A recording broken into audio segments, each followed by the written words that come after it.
Hi అండి, welcome back to our channel Alekhya Kondakavuri. క్షేత్రమితి or క్షేత్రగణితం. క్షేత్రం అంటే ఏంటండి?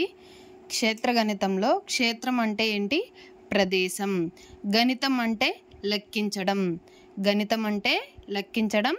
క్షేత్రం అంటే ప్రదేశం. ఒక ప్రదేశాన్ని యొక్క చుట్టుకొలత, వైశాల్యం ఇలాంటివన్నీ కూడా లెక్కించడాన్ని క్షేత్రగణితం అంటారు.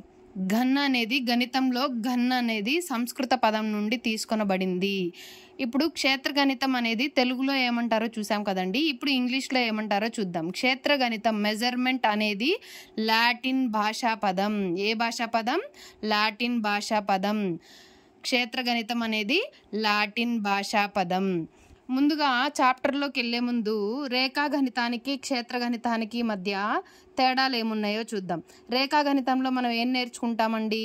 ఆకారాలు, వాటి యొక్క ధర్మాలు, and shapes and there properties. Shapes and there properties వాటి గురించి అధ్యయనం చేసేదాన్ని రేఖాగణితం అంటారు. వాటి గురించి అధ్యయనం చేసేదాన్ని రేఖాగణితం అంటారు. ఆకారాలు, వాటి ధర్మాల గురించి అధ్యయనం చేసేదాన్ని రేఖాగణితం అంటారు. అలాగే క్షేత్రగణితం అంటే ఏమిటంటే జ్యామితీయ పరిమాణాలు, జామెట్రికల్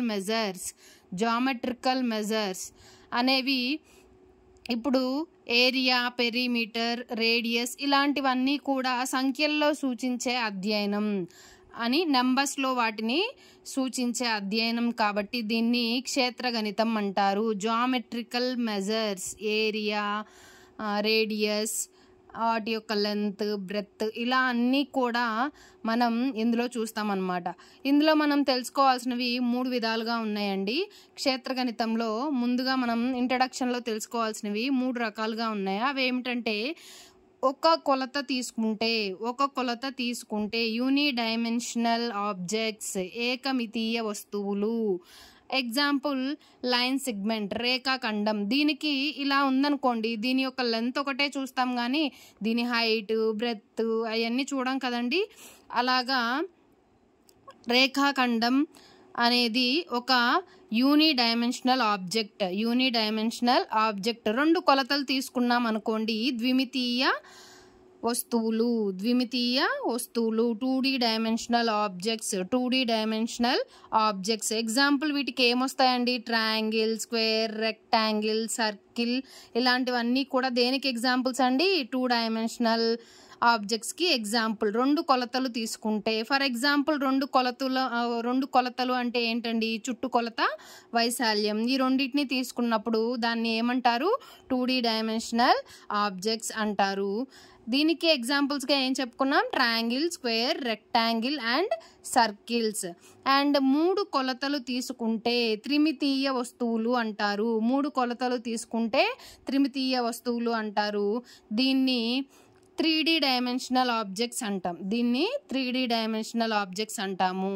ఫర్ ఎగ్జాంపుల్ వచ్చేసి cube, cuboid, cylinder, cone, spear and hemisphere ఇవన్నీ కూడా దేనికి ఎగ్జాంపుల్స్ అమ్మా? 3D డైమెన్షనల్ ఆబ్జెక్ట్స్కి ఎగ్జాంపుల్స్ అనమాట.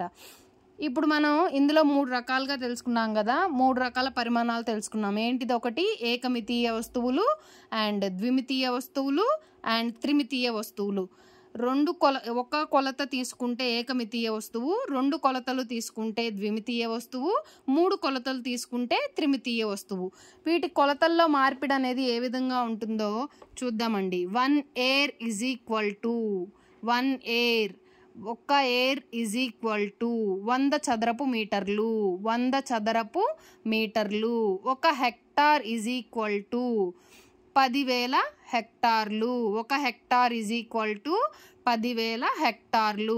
1 kilometre is equal to 1000 metres. 1 kilometre is equal to 1000 metres. Population density 1 చదరపు కిలోమీటర్లు. ఇదేంటంటే పాపులేషన్ డెన్సిటీకి సంబంధించిన ప్రాబ్లమ్స్లో ఈ యొక్క నెంబర్ అనేది మనం ఎక్కువగా గుర్తుపెట్టుకోవాల్సి ఉంటుంది. 1 చదరపు కిలోమీటర్లు ఈజ్ ఈక్వల్ టు 100 హెక్టార్లు. ఏకమితీయ వస్తువుల్లో మనం తెలుసుకోవాల్సింది ఏముందండి? ఏమీ లేదు కదా. దానికి ఒక లెంత్ మాత్రమే మనం తెలుసుకుంటాం. అండ్ ద్విమితీయ వస్తువుల్లో మనం ఫస్ట్ తెలుసుకోవాల్సింది చుట్టుకొలత. మనం ఫస్ట్ ఏం తెలుసుకోవాలి? దాని యొక్క చుట్టుకొలత, దాని యొక్క అంచు భాగాలు. ట్రయాంగిల్ అంటే ఒక త్రిభుజం తీసుకుందాం అనుకోండి, ఫర్ సపోజ్ ఏదైనా ఒక వస్తువు యొక్క అంచుల్ని మనం తీసుకుంటే దాని యొక్క ఏదైనా ఒక వస్తువు యొక్క అంచుల్ని సరిహద్దుల్ని మనం తీసుకుంటే దానిని మనం చుట్టుకొలత అంటాము. ఫర్ ఎగ్జాంపుల్ దీని యొక్క ప్రమాణాలు ఎలా తీసుకుంటారు? సెంటీమీటర్స్లో ఉంటే సెంటీమీటర్స్, మీటర్స్లో ఉంటే మీటర్స్. వైశాల్యం అంటే ఎలా తీసుకుంటామండి? ఒక సమతల సంవృత పటం ఆక్రమించిన స్థలాన్ని, ఏరియా అంటే ఒక ఏదైనా ఒక వస్తువు అది ఆక్రమించిన స్థలాన్ని మనం వైశాల్యం అంటాము. ఫర్ సపోజ్ ఇక్కడ నేను పెన్ను పెట్టాను, ఈ పెన్ను ఆక్రమించిన స్థలం మొత్తము కూడా దీన్ని మనం ఎలా తీసుకోవచ్చండి? వైశాల్యంగా తీసుకోవచ్చు. దీన్ని మనం ఎలా తీసుకోవచ్చు? వైశాల్యంగా తీసుకోవచ్చు. వైశాల్యం యొక్క ప్రమాణాలు ఎలా ఉంటాయి? చదరపు యూనిట్లు ఉంటాయి. చదరపు యూనిట్లు ఉంటాయి.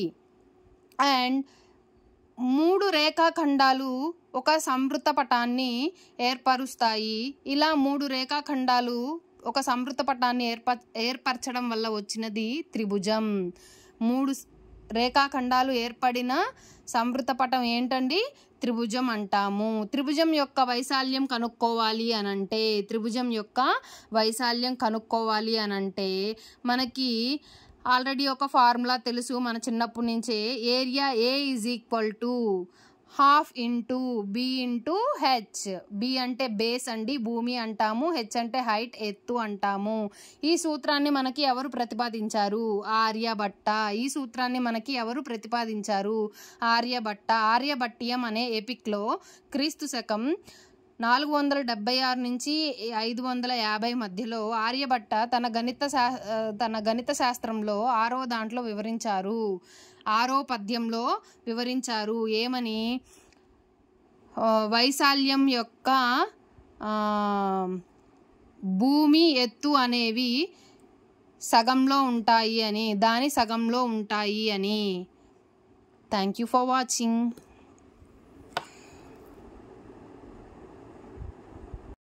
వీడియోని కనుక ఫస్ట్ టైం ఎవరైనా చూస్తున్నట్లయితే లైక్ చేయండి, షేర్ చేయండి, కామెంట్ చేయండి. Thank you for watching.